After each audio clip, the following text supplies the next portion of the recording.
నమస్తే, welcome to NSTV. ముందుగా వార్తల్లోని ముఖ్యాంశాలు.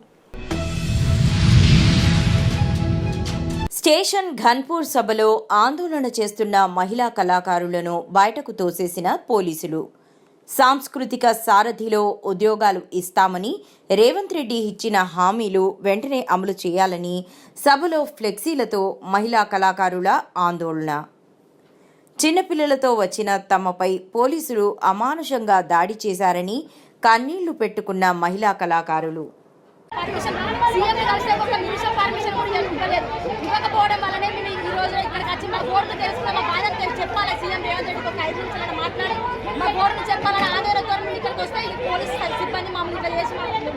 మొత్తం దెబ్బలు లాగినాయి మాకు. ఆమె చేతుల్లోనే ఉన్నది. మమ్మల్ని ఇలా నిరుద్యోగ కళాకారులు మేము గోసి కట్టని గొంగడ వేయాలి, కట్టగట్టని చేయని ప్రోగ్రామ్ లేదు సార్. ప్రతి ప్రోగ్రామ్ చేసి ఊరు తిరిగి మా గోడను మా గోసలు చెప్పుకుంటే మా నిరుద్యోగ కళాకారులకు ఇవ్వాలా. ఇలాంటి పరిస్థితి ఎదురైంది సార్. మీడియా వాళ్ళు మరి మీరు మీడియా ద్వారా ఈ ప్రపంచానికి తెలియపరచాలని మా నిరుద్యోగం, మేము కూడా నిరుద్యోగ కళాకారులు ఉన్నాము. అసలైన కళాకారులు ఆ రోజు సారథిలో జాబులు ఇచ్చింది. మరి ఆ జాబులు ఎట్లా పోయినాయో ఏం కదో మాకు తెలియదు. అసలు మేము ఆ రోజు నుంచి ఈ రోజు దాకా మాది ఇదే పోరు, ఇదే కొట్లాట. కనీసం మమ్మల్ని గుర్తించండి సార్ రేవంత్ రెడ్డి గారు. మా నిరుద్యోగ కళాకారులకు కనీసం 1000 ఉద్యోగాలు ఇప్పించి మా నిరుద్యోగ కళాకారులను గుర్తించాలని కోరుకుంటూ నా మనవిని మీ ముందు మీ కాలంలో చూస్తున్నాను సార్. ప్రతి ఒక్క సమస్యని పరిష్కరించడానికి ఈరోజు రాష్ట్ర ప్రభుత్వం ప్రయత్నం చేస్తున్నది. అందుకే ఆనాడు ధనిక రాష్ట్రంగా చంద్రశేఖరరావు గారికి అప్పచెప్పినాం. ఈరోజు దివాలా తీసిన రాష్ట్రంగా మా చేతికి అప్పచెప్పింది. అందుకే మిత్రులారా, కౌన్సిల్ ఆవరణలో బీఆర్ఎస్ ఎమ్మెల్సీల వినూత్న నిరసన. మిర్చి దండలు వేసుకుని నిరసన తెలిపిన బీఆర్ఎస్ ఎమ్మెల్సీలు. మిర్చి రైతుల సమస్యలు పరిష్కరించి 25,000 రూపాయలు గిట్టుబాటు ధర కల్పించాలని ప్రభుత్వాన్ని డిమాండ్. తెలంగాణ రాష్ట్రంలో గత సీజన్లో 4 లక్షల ఎకరాల్లో సాగైన మిర్చి ఈ సీజన్లో ధరల కారణంగా 2.4 లక్షల ఎకరాలకు తగ్గిపోయిందని ఆందోళన. మిర్చిని సుగంధ ద్రవ్యాల బోర్డు నుంచి ఆహార పంటల జాబితాలో చేర్చాలని కోరిన బీఆర్ఎస్ ఎమ్మెల్సీలు. రాజ్యం లేదు, రాజ్యం లేదు, రాజ్యం లేదు, రాజ్యం లేదు. మిర్చి రైతులను వెంటనే ఆదుకోవాలి, మిర్చి రైతులను వెంటనే ఆదుకోవాలి. రైతు లేనిదే రాజ్యం లేదు, రైతు లేనిదే రాజ్యం లేదు, రైతు లేనిదే రాజ్యం లేదు.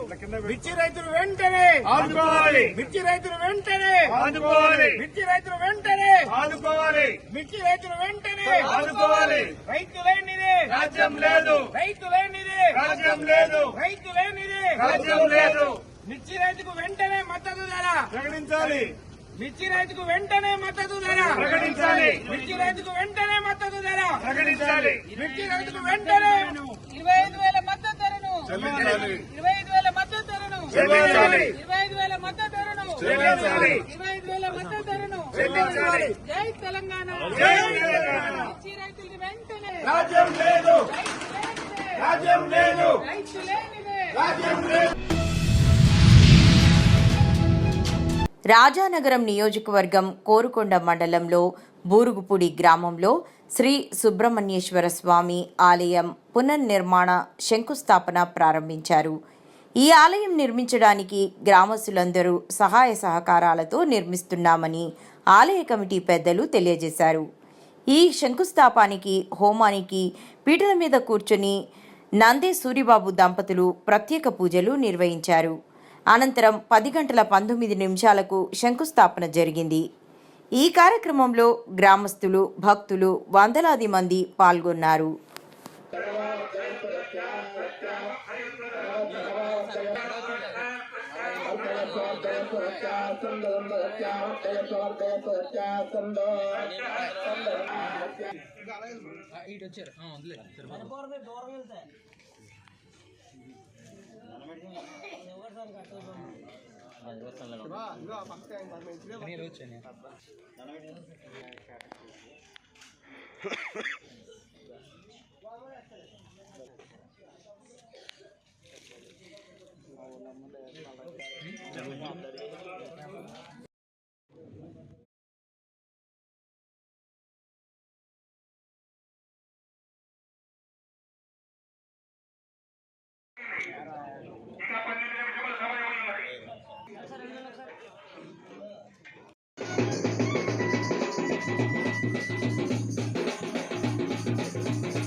సిరికొండ మండల కేంద్రంలో ప్రసిద్ధ దేవాలయమైన శ్రీలొంక రామలింగేశ్వర స్వామి ఆలయాన్ని ఆదివారం రోజున అడిషనల్ డిస్ట్రిక్ట్ జడ్జ్ శ్రీనివాస్ సతీ సమేతంగా ఆలయాన్ని దర్శించి ప్రత్యేక పూజలు నిర్వహించారు. ముందుగా ఆలయంలో ఉన్నటువంటి కోనేరులో స్నానాన్ని ఆచరించి దేవాలయంలో ఉన్నటువంటి స్వయంభూగా వెలసిన శివలింగాన్ని దర్శించారు. అనంతరం ప్రత్యేక పూజలు నిర్వహించి మొక్కును తీర్చుకున్నారు. అక్కడ కొద్దిసేపు సేద తీరారు. జడ్జి మాట్లాడుతూ జిల్లాలకు 50 కిలోమీటర్లు దట్టమైన అడవుల్లో వెలసిన లొంక రామలింగేశ్వర స్వామిని దర్శించుకుని ప్రత్యేక పూజలు నిర్వహించినందుకు చాలా సంతోషంగా ఉందని, ఇక్కడికి వస్తే ఒక విభిన్నమైన వాతావరణంలో మనసుని ఆనందాన్ని కలుగజేస్తుందని అన్నారు.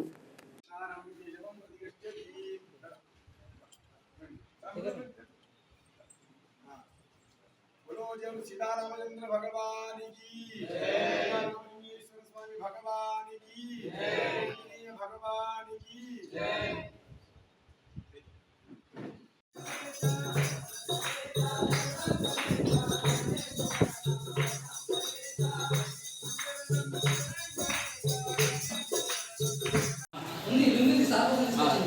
వేరే కూడా ఉంది, అది కట్టుకుంటుంది వేరే కూడా అడిగి సృష్టిస్తారా కవర్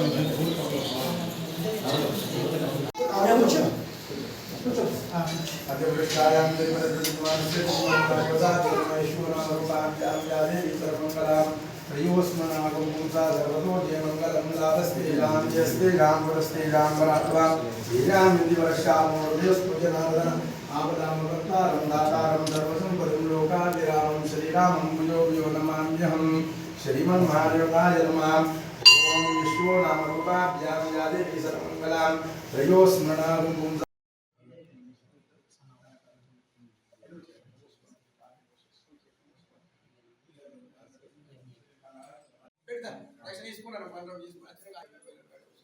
రండి సార్ పడదా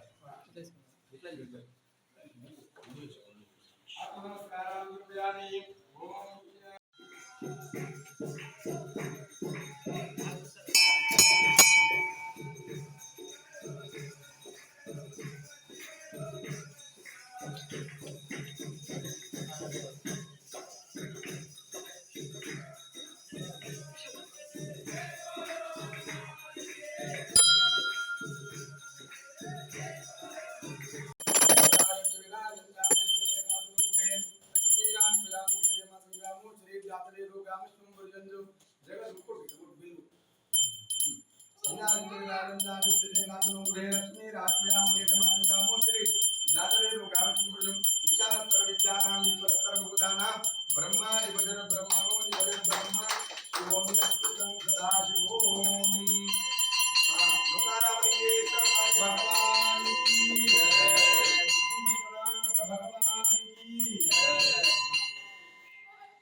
డాక్టర్ కేఏ పాల్ మాట్లాడుతూ రేవంత్ రెడ్డి 15 నెలల్లో ఫెయిల్డ్ సీఎంగా అవ్వడం ఒక అన్నగా నాకు చాలా బాధేస్తుందని, నేను వరంగల్లో పోటీ చేయకుండా కాంగ్రెస్ పార్టీ గెలవాలని మద్దతిస్తే రేవంత్ రెడ్డి ఏమో బీజేపీ పార్టీని గెలిపిస్తున్నాడని, రేవంత్ రెడ్డి దోచుకొని దాచుకొని రాహుల్ గాంధీకి మూటలు ఎందుకు మోస్తున్నాడని ప్రశ్నించారు.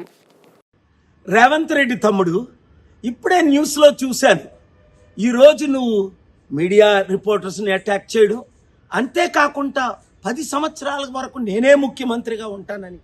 ఇప్పుడు మార్చి 15, కనీసం తాగడానికి మంచినీళ్ళు లేవు అమీర్పేటలో. మాకు ట్యాంకర్ని తెప్పించుకుంటున్నాం. 1,20,00,000 మంది హైదరాబాద్ సికింద్రాబాద్లో 4 కోట్ల మంది తెలంగాణలో మంచినీళ్ళు లేని మార్చిలోనే లేవంటే మరి ఏప్రిల్, మే, జూన్లో ఎలాగుంటాయి? ఒక్కసారి ఆలోచించు. ముఖ్యమంత్రి అవడం అంటే సమిట్ పెడతాను, ఇన్వెస్ట్మెంట్స్ తెస్తానన్న ధ్యానం లేదే. మరి ఇప్పుడు నువ్వేదో భారత్ సమిట్ నువ్వు పెడితే ఎవరు వస్తారు? ఒకసారి అర్థం చేసుకో, దేవుడు మనల్ని ఎందుకు కలిపాడు. నేను పోటీ చేయకుండా వరంగల్లో నీకు ఎందుకు మద్దతు ఇచ్చాను? రాష్ట్రాన్ని బాగు చేయడానికి, అప్పులు తీర్చడానికి, అభివృద్ధి చేయడానికి, మంచి చేయడానికి. మరి నువ్వేం చేస్తున్నావు? బీజేపీ వాళ్ళు గెలిపిస్తున్నావు. అలాగే రాహుల్ గాంధీకి, కాంగ్రెస్కి మూటలు మోస్తున్నావు అని అందరూ చెప్తున్నారు. ఇప్పుడు దోచుకోవడం, దాచుకోవడం, పంచిపెట్టడమేనా, లేదా ప్రజల మీద ధ్యానం ఉందా? నిరుద్యోగులు ఆత్మహత్య చేసుకుంటున్నారు, రైతులు ఆత్మహత్య చేసుకుంటున్నారు, మంచినీళ్ళు లేకుండా ప్రాబ్లమ్స్ అవుతున్నాయి, విద్యా వైద్యం అన్నది కనిపించట్లేదు. 15 నెలల్లోనే నువ్వెంత ఫెయిల్డ్ ముఖ్యమంత్రి అయితే ఒక అన్నగా, శాంతి దూతగా, నీ అడ్వైజర్గా నాకెంత బాధేస్తుంది. కనుక ఈ వీడియో చేస్తున్నాను. రేవంత్ రెడ్డిని రీచ్ అయినంత వరకు ప్రతి మీడియా వారు, ప్రతి యూట్యూబర్స్ దీన్ని షేర్ చేయండి. రాష్ట్రాన్ని కాపాడుకుందాం, దేశాన్ని రక్షించుకుందాం. ఖమ్మం జిల్లా ఖమ్మం రూరల్ మండలం పొన్నేకల్ల వద్ద ఉప ముఖ్యమంత్రి భట్టి విక్రమార్క పీపుల్స్ మార్చ్ పాదయాత్ర నేటితో 2 సంవత్సరాలు పూర్తి చేసుకున్న సందర్భంగా ఏర్పాటు చేసిన పైలాన్ను వైరా ఎమ్మెల్యే రామ్దాస్ నాయక్, రాష్ట్ర గిడ్డంగుల సంస్థ చైర్మన్ రాయల నాగేశ్వరరావు, డీసీసీ అధ్యక్షుడు పువ్వాళ్ల దుర్గాప్రసాద్ ఆవిష్కరించారు. ఈ సందర్భంగా వారు మాట్లాడుతూ ఆదిలాబాద్ జిల్లా పిప్పరి నుంచి ఖమ్మం జిల్లా వరకు 36 నియోజకవర్గాలలో భట్టి విక్రమార్క పాదయాత్ర చేశారు. ఏ స్ఫూర్తితో పాదయాత్ర చేశారో అన్ని విషయాలు ఫైలాన్లో ఏర్పాటు చేస్తామన్నారు. పాదయాత్ర సమయంలో ఆనాడు గద్దర్ వచ్చి ఫైలాన్ను ఆవిష్కరించారు.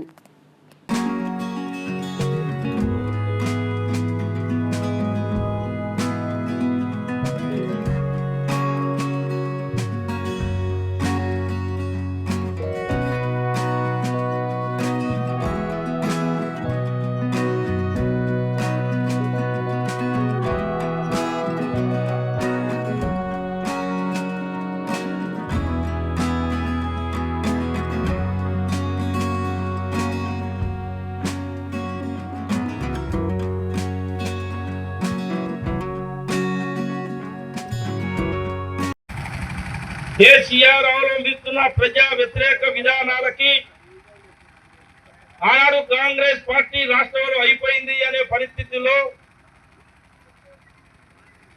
దాదాపుగా 19 మంది ఎమ్మెల్యేలు ఆనాడు గెలిచిన ఆ రోజు జాతీయ కాంగ్రెస్ పార్టీ తెలంగాణ రాష్ట్ర ప్రతిపక్ష నాయకుడుగా అన్న భట్టి విక్రమార్క గారిని నియమించిన తర్వాత దళిత సమాజాన్ని మోసం చేసే అలవాటున్న కేసీఆర్ గారు ఒక దళితుడు ఈ రాష్ట్రానికి ప్రతిపక్ష నాయకుడుగా అసెంబ్లీలో ఉండి మమ్మల్ని ప్రశ్నించే అవకాశం ఇవ్వకూడదని ఒక అహంకారంతోనే ఆనాడు కాంగ్రెస్ పార్టీ శాసనసభ్యులందరినీ కూడా టీఆర్ఎస్ పార్టీ వైపు మలుచుకున్న పరిస్థితి, తిప్పుకున్న పరిస్థితిని కొనుగోలు చేసిన పరిస్థితి మేమందరం చూశాం. ఈ రాష్ట్రంలో బడుగు బలైన వర్గాలు, కాంగ్రెస్ పార్టీ కార్యకర్తలు అణగదొక్కబడుతున్న నేపథ్యంలో కేసీఆర్ వారి మనుతోరి ఎమ్మెల్యేల చేత ఇబ్బంది పడుతున్న నేపథ్యంలో ఈరోజు మనందరం ఈ కార్యక్రమం చాలా చారిత్రకమైన కార్యక్రమం. మరి కార్యక్రమానికి ముఖ్య కారకుడు, ఇంత చక్కటి కార్యక్రమం ఆ పైలాన్ ఉద్దేశం, దాని చరిత్ర, ఇంత రిస్క్ తీసుకొని కార్యక్రమం నిర్వహించిన పెద్దలు ఈ రాష్ట్ర గిడ్డంగుల సంస్థ చైర్మన్ పెద్దలు రాయల నాగేశ్వరరావు గారు. వీటన్నిటితో పాటు మాకన్ని రకాలుగా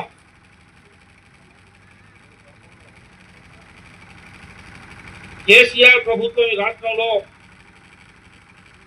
అధికారం చెలాయిస్తున్న కాలంలో మా అందరికీ అండదండగా ఉంటూ మమ్మల్ని అందరినీ ఎంకరేజ్ చేస్తూ ముందుకు నడిపించిన పెద్దలు జిల్లా కాంగ్రెస్ పార్టీ అధ్యక్షుడు అన్న దుర్గాప్రసాద్ గారికి నాకు ప్రత్యేకంగా ఈరోజు శాసనసభ పోతాను టికెట్ రావటం కోసం ప్రజలు తిరగటం కోసం సూచనలు సలహాలు ఇచ్చి నన్ను శాసనసభ్యుగా ఆటంలో భాగస్వామిగా ఉన్న మా అన్న దుర్గాప్రసాద్ గారికి ప్రత్యేకంగా మరి కార్యక్రమానికి వచ్చిన హైదరాబాద్ పట్టణంలోని రీగల్ హోటల్ నందు జరిగిన social justice for world human rights council శిక్షణా శిబిరంలో భాగంగా ముఖ్య అతిథిగా విచ్చేసిన national chairman doctor Koppula Vijay Kumar, ఉత్తర తెలంగాణ రాష్ట్ర చైర్మన్ డాక్టర్ సాపా పండరి సేవలు అమోఘనీయమని, మండల, జిల్లా, రాష్ట్రాల అభివృద్ధికి చేస్తున్న సేవలు అద్భుతమని ఉభయ తెలుగు రాష్ట్రాల ప్రతినిధులు డాక్టర్ సాపా పండరిని ఆదర్శంగా తీసుకుని బడుగు బలహీన వర్గ ప్రజలకు, సామాన్యులకు, పేదలకు సామాజిక న్యాయం చేయాలని సూచించారు. ఈ కార్యక్రమంలో social justice for world human rights council national general secretary Mamidala Manohar, South India chairman doctor Gampa Hanumagoud, ఉభయ తెలుగు రాష్ట్రాల ఇన్ఛార్జ్ చైర్మన్ గాజుల వేణుకుమార్, తెలంగాణ రాష్ట్ర general secretary B Naveen Kumar, పలువురు ప్రతినిధులు పాల్గొన్నారు. మన పండారి ఎలా చేస్తున్నాడో వరకు ఇంతకుముందు నేను చెప్పిన అదేవిధంగా ప్రతి ఒక్కరు తెలంగాణ రాష్ట్రంలో కానీ ఏపీలో కానీ ఆదర్శంగా ఇలాంటి వాళ్ళని ఆదర్శంగా తీసుకొని మనం పని ఎలా చేయాలి, తర్వాత ప్రభుత్వ అధికారులతో మనం పని ఎలా చేయించుకోవాలి, ప్రజాప్రతినిధులతో పని ఎలా చేయించుకోవాలి, మన గ్రామ అభివృద్ధికి, మండల అభివృద్ధికి, నియోజకవర్గ అభివృద్ధికి, జిల్లా అభివృద్ధికి, రాష్ట్ర అభివృద్ధి కోసం ఏ విధంగా మనం పాటుపడాలి, ఏ విధంగా మన సర్వీస్ మనం ఇవ్వాలి అనే దానిపైన ఇంతకుముందు నేను పూర్తి వివరంగా చెప్పడం జరిగింది. అదేవిధంగా ప్రతి ఒక్కరూ పనిచేసి అవార్డులు మన పండారి గారు తీసుకున్నారు, కోరుకుంటూ అభినందిస్తున్నాం. Doctor national chairman doctor Koppula Vijay Kumar గారికి, అదే విధంగా ఈ ఆర్గనైజేషన్ లో పరిచయం చేసినటువంటి నా కుబేర్ గ్రామ బాల్యమిత్రుడు, అదే విధంగా లక్ష్మీనారాయణ అన్న అని మన ప్రతినిధి, తర్వాత హనుమగౌడ్ సార్, మనోహర్ సార్ నన్ను ఇందులో తీసుకురావడం జరిగింది, నాకు ఎంకరేజ్ చేయడం జరిగింది. వాళ్ళు ఎంకరేజ్ చేయడం వల్ల, ప్రోత్సహించడం వల్ల నా వంతు నేను ఏం చేయాలనో అది నేను చేశాను అని నేను చెప్పుకోవద్దు. కానీ అందరు కలిసి మనం ఈ యొక్క కార్డ్ అనేటువంటిది ఏదైతే ఉందో మనకు అన్ని రకాల గుర్తింపులు ఉన్నటువంటి ఆర్గనైజేషన్ కాబట్టి మనము ప్రతి పేద, బడుగు, బలహీన వర్గాల ప్రజలకు న్యాయం జరిగేటట్టు, ఎక్కడైతే స్కూళ్లలో ప్రాబ్లమ్స్ ఉన్నాయో అక్కడ ప్రాబ్లమ్స్ ను తీసేయడానికి ప్రయత్నం చేద్దాం. ఎక్కడైతే బాల్య వివాహం అని అన్నారో ఇందాక నేను సార్ కూడా చెప్పడం జరిగింది, ఒక బాల్య వివాహం కూడా ఆపడం జరిగింది సార్ అని. అంటే మనకు ఉన్నటువంటి హక్కులు మనకు సార్ అంటే రాజ్యాంగం హక్కులు కల్పించింది. మనం అంబేద్కర్ ఆశయ సాధనాలకు, నెల్సన్ మండేలా ఆశయ సాధనాల ప్రకారము, మరి విజయ్ కుమార్ సార్ ఏదైతే కలలు కట్టుకున్నటువంటి ఈ యొక్క ఆర్గనైజేషన్ ద్వారా ఇది చేస్తున్నాడో వాటన్నిటిని కూడా నెరవేర్చుతానని నా వంతు నేను ప్రయత్నం చేస్తానని ఇక్కడికి వచ్చినటువంటి ప్రతి ప్రతినిధికి ధన్యవాదాలు తెలియజేసుకుంటున్నాను.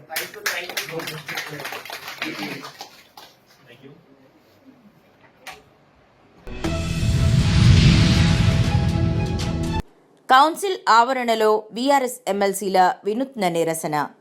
మిర్చి దండలు వేసుకుని నిరసన తెలిపిన బీఆర్ఎస్ ఎమ్మెల్సీలు. మిర్చి రైతుల సమస్యలు పరిష్కరించి 25,000 రూపాయలు గిట్టుబాటు ధర కల్పించాలని ప్రభుత్వాన్ని డిమాండ్. తెలంగాణ రాష్ట్రంలో గత సీజన్లో 4 లక్షల ఎకరాల్లో సాగైన మిర్చి ఈ సీజన్లో ధరల కారణంగా 2.4 లక్షల ఎకరాలకు తగ్గిపోయిందని ఆందోళన. మిర్చిని సుగంధ ద్రవ్యాల బోర్డు నుంచి ఆహార పంటల జాబితాలో చేర్చాలని కోరిన బీఆర్ఎస్ ఎమ్మెల్సీలు. రాజ్యం లేదు, రాజ్యం లేదు, రాజ్యం లేదు, మిర్చి రైతులను వెంటనే